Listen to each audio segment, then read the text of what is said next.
자, 오늘 본문 말씀을 통해서 내 부모를 기쁘게 하라 라는 제목으로 말씀을 드립니다. 성경은 부모님을 공경하라고 명령하고 있습니다. 그리고 부모님을 어떻게 해드려야 돼요? 기쁘게.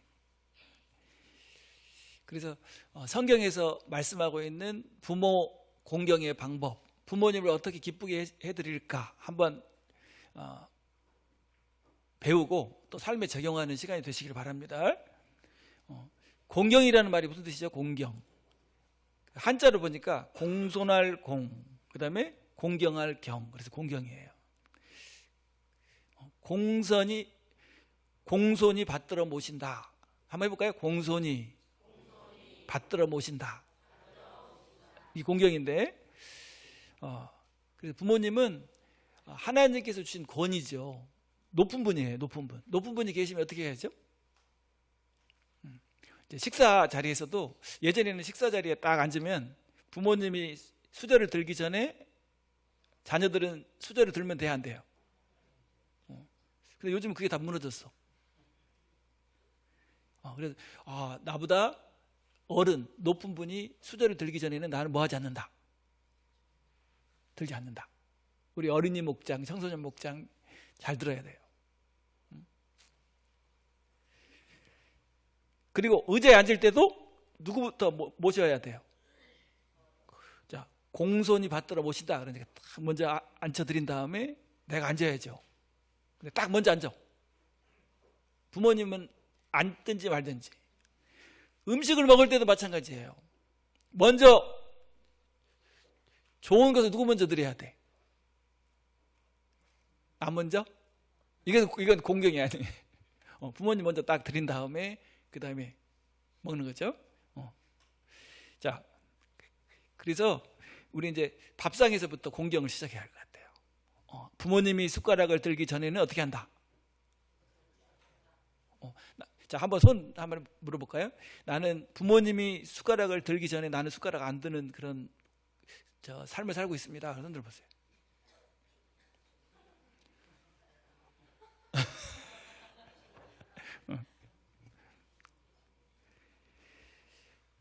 자, 그래서 부모님을 공경하라고 명령했으니까 정말 공경해서 복받는 여러분들 되기를 바랍니다.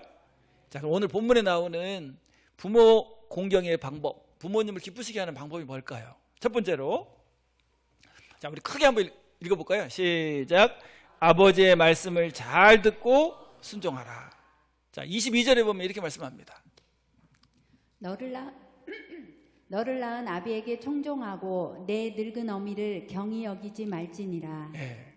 너를 낳은 아버지에게 청종이라는 말은 잘 듣고 순종해라, 그런 뜻이에요.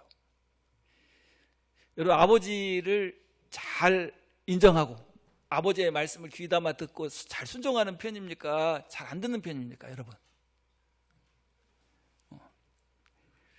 그래서 우리 이제 자녀가 태어나면 아버지에 대한 그 관점이 변화된다고 그래요.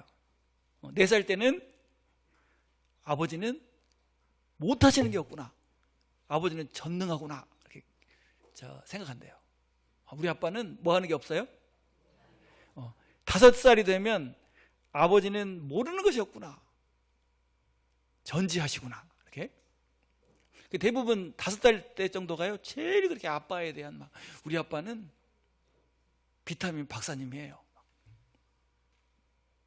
우리 아빠는 모르는 게 없으세요. 이렇게. 그리고 5살, 7살 때까지는 아빠 같은 사람하고 결혼한다고 하잖아요. 근데 8살이 되면 다 아는 것은 아니구나. 모르는 것도 있구나. 이렇게 깨닫게 된대요.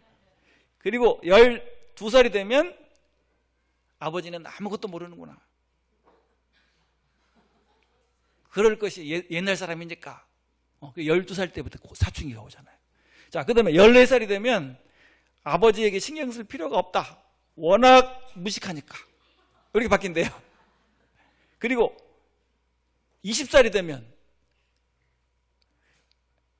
아버지는 구제불능이다. 너무 뒤떨어진 소리만 하는구나. 그래서 대화를 안 하려고 한대요. 요즘 20살 때. 그러다가 35살이 되면 아버지께 여쭈어 보았으면 좋겠다. 그리고 아쉬워진대요. 40살이 되면 아버지라면 이런 때에 어떻게 하셨을까? 살아계셨으면 꼭 한번 여쭈어 보면 좋겠는데 하며 생전의 잔소리가 오히려 그리워진다. 그 다음에 50살이 되면 아버지는 훌륭했다. 나보다 훨씬 훌륭했다. 지금 후회가 많다. 이렇게 내 삶을 돌이켜보니까 나는 후회가 많은데 우리 아버지는 뭐 하셨다? 훌륭하셨다.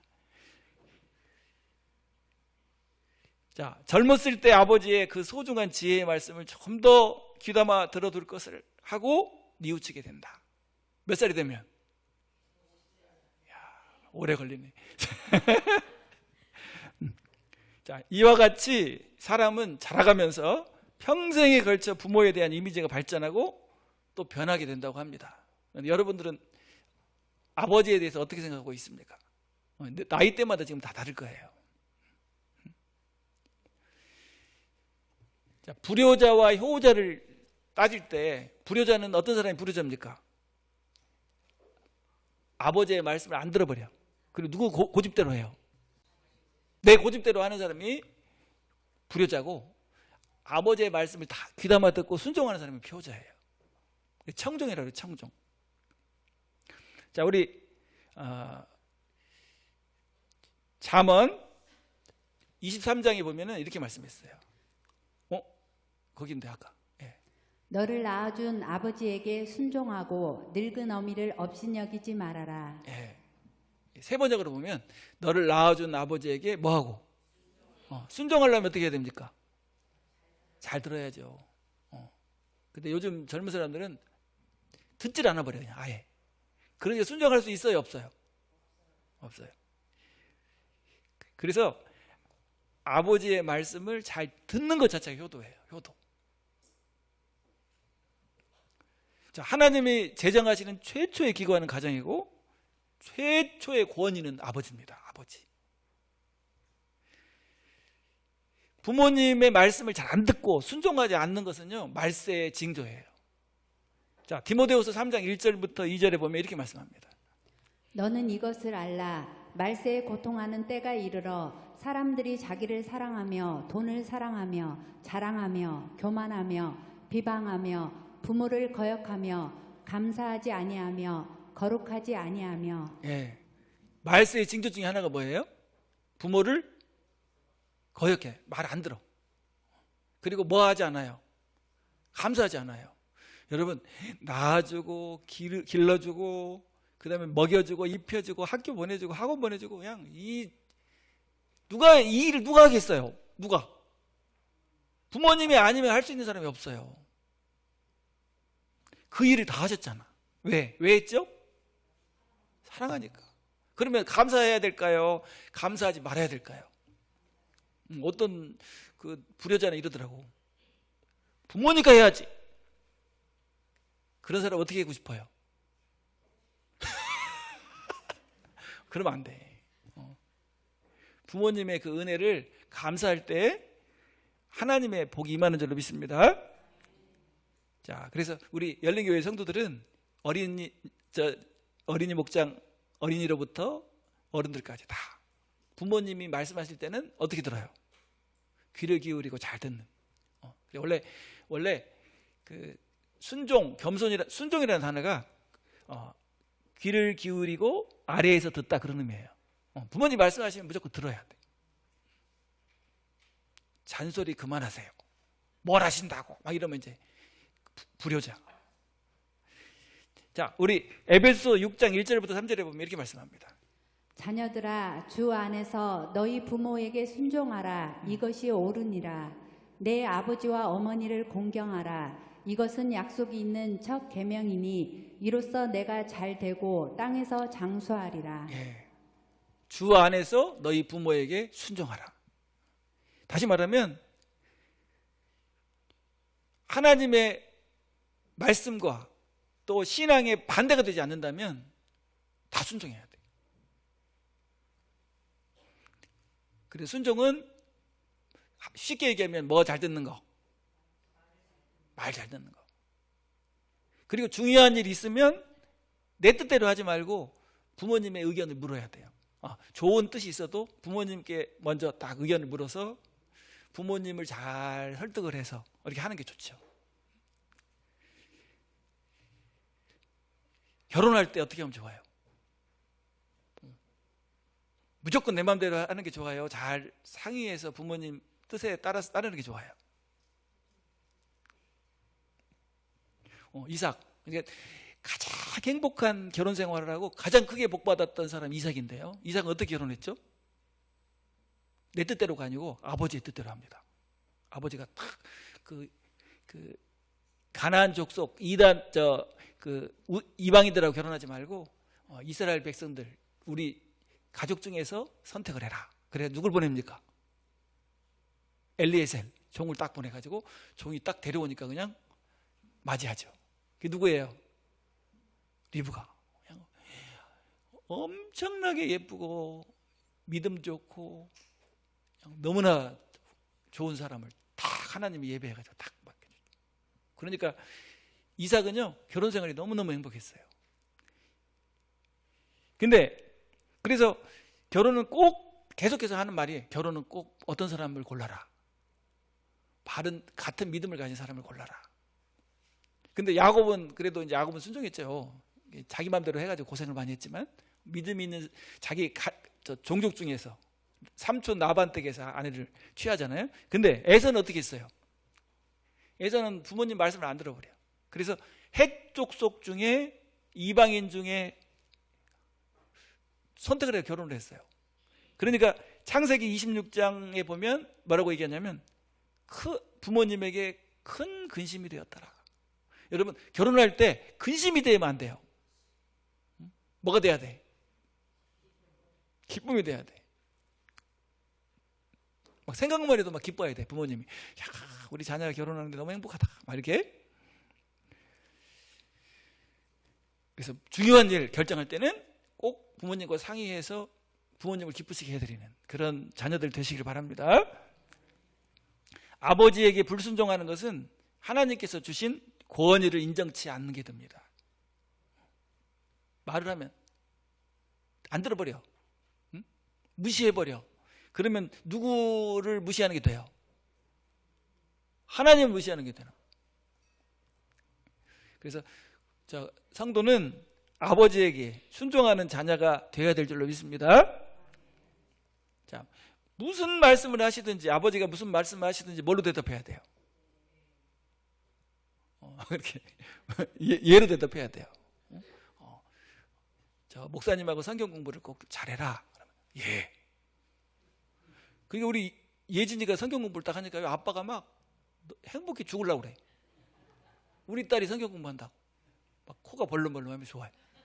왜 그러죠? 딸이 행복해지기를 원하기 때문에. 우리 평안이 어때요? 아버지가 목사님은 성경 공부 잘해라 그러니까 예 했어요? 오, 그거 봐. 그러니까 평안을 누리잖아. 자, 그래서 아버지가 무조건 말씀하시면 뭐로 대답한다? 네. 일단은 내 마음에 안 들어도 예로 대답한 다음에 그 다음에 설득하는 거예요. 싫어요! 이렇게 하는 건 불효예요.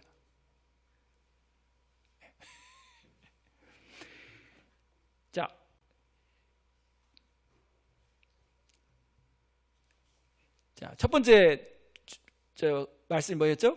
아버지의 말씀을 잘 듣고 어떻게 해라? 순종하라. 자, 두 번째 공경의 방법. 자, 큰 소리로 시작. 늙은 어머니를 경히 여기지 말고 공경하라. 자, 경히 여긴다 그 말은 우습게 여긴다, 업신 여긴다 그런 뜻인데, 자, 어머니가 연세가 드시면 뇌세포가 3분의 1이 죽는다고 그래. 계속 죽어가잖아요. 그러니까 점점 어린 아이가 돼.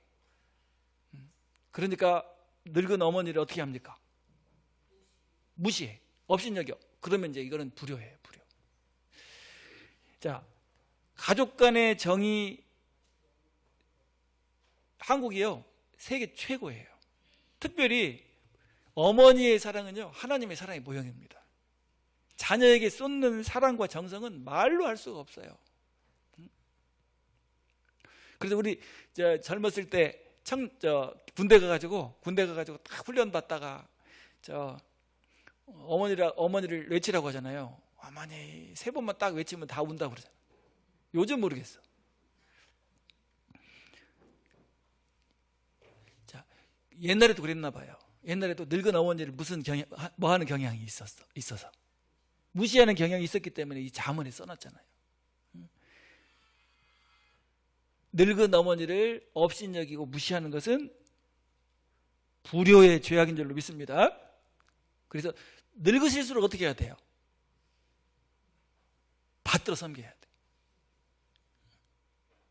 자, 미국의 대통령 중에 제20대 대통령이 누구냐면 제임스 가필드 대통령이에요. 근데 어머니가 너무 아프셔가지고 일어나지도 못하시는 거예요. 근데 대통령 취임을 해야 되는데 지금 아프셔가지고 못 오시는 어머니를 어떻게 해야 될까? 그래가지고 막 어머니한테 가서 그랬어요. 어머니가 취임식에 못 오시면 저도 대통령 안 하겠습니다. 그래가지고 어머니 자리를 다 마련해 놓고 어머니를 업고 세상에 그 취임식 자리에 딱 모셔다 놓고 취임식을 했어요. 그리고 그 어머니에 대해서 나를 대통령으로 만든 분이 우리 어머니이십니다. 어머니의 신앙이 나를 이렇게 만들었습니다. 그리고 공표를 한 다음에 어머니의 낡은 성경책에다 손을 얹고 선서를 했어요. 어머니가 말씀을 통해서 가르친 그 말씀대로 미국을 통치하겠습니다. 그러니까 그냥 그 미국 국민 전체가 우리 가필드 대통령은 뭐구나, 효자구나. 그래서 엄청난 감동을 받게 됐다는 그런 실화가 있는데, 여러분 어머니를 어떻게 생각합니까, 여러분? 늙으신 어머니를 정말 존경하고 귀하게 여기고 받들어 모시는 그런 복된 삶이 되기를 바랍니다. 자, 잠언 15장 20절에는 이렇게 말씀해요. 너를 낳은 아비에게 청종하고 내 늙은 어미를 경히 여기지 말지니라. 아니 15장 20절 넘겨주세요. 지혜로운 아들은 아비를 즐겁게 하여도 미련한 자는 어미를 업신여기느니라. 자, 미련한 자는 어머니를 어떻게 해요? 업신여겨. 그 나폴레옹이 폴란드를 점령했어요. 점령한 다음에 이제 폴란드의 부자 영주로부터 초청을 받았어요. 그래서 그 영주가 그냥 이제 막 음식을 많이 차려놓고 딱 자리를 배정하는데, 자, 최고 상석 2자리를 딱 남겨놓고 3번째 자리에 나폴레옹을 앉힌 거예요. 그러니까 나폴레옹이 기분이 안 좋았어요. 지금 세계를 지배하고 여기도 지금 폴란드도 정복해가지고 왔는데 자기를 몇 번째 자리에 앉혀요? 승전국의 황제면서 세계에 알려져 있는 나폴레옹을 첫 번째 좌석이 아니라 몇 번째? 그래 불쾌해가지고 체면 때문에 화를 못 내고 이제 만찬이 끝난 다음에 나폴레옹의 신하가 물어봤대요. 나폴레옹의 신하가 왜 나폴레옹 황제를 첫 번째 자리에 앉혀야지 왜 3번째 자리에 앉혔냐? 그러니까 이렇게 말하더래요. 영주가 이렇게 대답하더래요. 황제는 프랑스에서는 제일 갈지 모르지만 우리 집에서는 아버지, 어머니, 그 다음 자리가 황제이기 때문에 첫째, 둘째는 우리 부모님에게 부모님 자리였습니다. 근데 이 말을 듣고 나폴레옹이요, 화가 난 게 아니라 엄청나게 감동을 받았대요. 그래서 프랑스로 돌아와가지고 나폴레옹이 모든 국민들에게 폴란드의 영주를 소개하면서 우리 프랑스 국민은 부모님을 공경하고 부모님께 효도할 것을 호소했다고 그래요. 여러분 어때요? 부모님을 그렇게 귀하게 여깁니까? 대답이 없네. 늙으신 어머니를 귀하게, 너무 그냥 받들어 섬기는 그런 좋은 자녀들이 되길 바랍니다. 예. 늙은 어머니가 뭘 알아? 얘기하지 마세요. 막 그러면 이제 뭐예요? 불효막심한 인간. 하나님이 막 노해버려요. 자, 그래서 늙은 어머니를 경히 여기지 말고 어떻게 해라? 공경해라. 자, 세 번째는 자, 우리 다 같이 읽어봅시다. 크게 시작. 부모를 기쁘게 하는 자녀가 되라. 자, 우리 24절 25절에는 이렇게 말씀합니다. 의인의 아비는 크게 즐거울 것이요 지혜로운 자식을 낳은 자는 그로 말미암아 즐거울 것이니라. 내 부모를 즐겁게 하며 너를 낳은 어미를 기쁘게 하라. 예. 자, 효도가 뭐냐면 부모님을 뭐하게 하는 거예요? 기쁘게. 생각만 해도 막 기뻐. 생각만 해도 막 너무 행복해. 이렇게 만드는 게 효도예요. 근데 생각만 하면 근심이고 괴롭고 고통스러워. 그럼 그게 뭐예요? 불효예요. 불효. 자, 의인의 삶이 부모를 기쁘게 한다. 그렇게 말씀하는데 의인의 삶은 어떤 삶일까요? 자, 우리 23장 24절을 공동번역으로 보면 이렇게 번역했어요. 아들이 옳게 살면 아비는 참으로 즐겁다. 제가 낳은 아들이 지혜로운데 어찌 기쁘지 않으랴. 자, 옳게 산다. 그 말은 옳게 사는 게 어떻게 사는 거죠? 옳게 사는 것은 첫 번째로는요, 신앙생활, 믿음생활을 잘하는 거. 자, 예수님을 믿고 구원받아서 하나님을 섬기면서 행복하게 사는 거, 이게 부모님들의 소원이잖아요. 가장 옳은 삶은 내가 구원받고 하나님을 섬기면서 하는 삶이에요. 그래서 잠언 9장 10절에는 이렇게 말씀합니다. 지혜로운 아들은 아버지를 기쁘게 하지만 미련한 아들은 어머니의 근심거리이다. 9장 10절. 자, 제가 다시 한번 읽어드릴게요. 여호와를 경외하는 것이 지혜의 근본이요 거룩하신 자를 아는 것이 명철이니라. 그러니까 가장 오르고 복된 삶은 누구를 섬기는 삶이에요? 하나님을 섬기는 삶. 그러니까 신앙생활 잘하면서 하나님의 복을 받고 행복을 누리는 삶을 딱 살 때 부모님 마음이 어때요? 너무 행복해. 지혜로운 삶.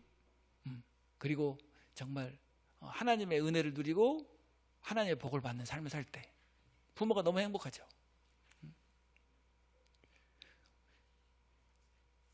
요즘 제가 너무 행복해요. 신앙생활 열심히 하고 막 잘하는 우리 자녀들, 또 구원받고 새로운 가정을 이룰 우리 자녀들 보면 막 앞으로 기대가 되고 막 행복해요.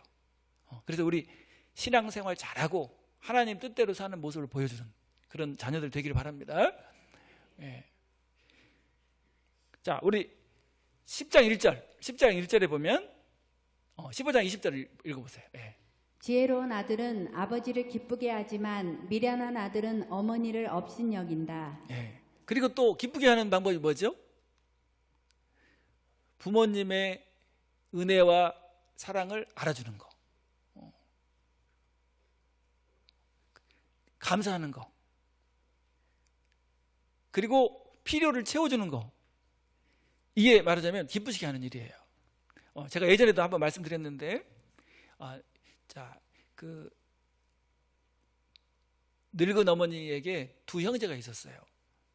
근데 형은 살림살이가 넉넉하고 부자였는데 동생은 가난했어요. 근데 어머니가 형네 집에 가면 바로 와버려요. 바로 와버려. 근데 동생 집에 가면은 음식도 거칠고 제대로 잠자리도 불편하고 그런데도 꼭 어디를 가려고 그래요. 동생 집에 가면 너무 행복해하는 거예요. 그래서 큰아들이 물었어요. 어머니, 왜 우리 집에 오면은 빨리 가시려고 하고 동생네 집에 가면 이렇게 오래 계시려고 하냐고. 그렇게 물어보니까 어머니가 이렇게 말씀하시더래요. 옷과 음식이야 너희네만 할까마는 거기에 가면 내가 잠자리에 들기 전에 등을 긁어주는데 어찌나 시원한지. 동생네 집에 가면 뭘 긁어줘요? 등을 긁어주면서 대화를 나누니까 그게 너무 좋아서 동생네 집에 계속 가려고 한다는 거예요. 자, 막 좋은 음식, 많은 용돈, 그거보다 더 중요한 게 뭐예요? 사랑의 교제를 나누고 싶어 하는 거예요. 그래서 여러분, 우리 부모님을 기쁘게 하는 성도가 됩시다. 그래서 우리 십계명에 보면 나오죠. 내 부모를 공경하라. 그리하면 내가 잘되고 땅에서 장수하리라. 한번 해봅시다. 내 부모를 공경하라. 그리하면 내가 땅에서 잘되고 장수하리라. 자, 부모님과의 관계가 좋은 사람이 장수해요. 왜냐하면 첫 번째, 인간이 태어나서 갖는 첫 번째 관계가 부모님과의 관계인데, 부모님과의 관계가 좋을 때 행복하고 건강하게 오래 살게 되고, 그 다음에 하나님이 복을 주셔서 이 땅에서도 잘 될까요? 못 될까요? 잘 돼요. 그래서 부모님을 기쁘시게 해드리고 효도하는 것은 부모님을 위해서 뿐만이 아니라 누굴 위해서 해요? 나를 위해서. 내가 잘 되고 오래 살고 하나님의 복을 누리고 하나님이 기뻐하시는 삶을 살기 위해서 부모님을 공경하고 효도하는 그런 삶이 되어야 될 줄로 믿습니다. 자, 그동안 삶을 보니까 부모님을 기쁘게 해드리는 삶을 산 것 같아요. 근심과 고통을 준 것 같아요. 이제 과거는 묻지 않겠으니까 앞으로 부모님을 정말 공경하고 부모님을 기쁘시게 해드리는 삶을 살겠습니다. 그러면 손 들어보세요. 그러면 인성이가 안 되네. 지원이는 자, 그래서 여러분, 그래서 너무너무 행복하고, 그리고 하나님이 막 기뻐하셔서 복을 막 쏟아 부어주시고, 그리고 잘 되고 건강하게 오래 사는 그런 삶 사시길 바랍니다. 자, 우리 한번 옆에 있는 분 얼굴 보면서 부모님을 기쁘시게 해드리는 복된 삶이 됩시다. 다시 한번 인사. 자, 기도하겠습니다.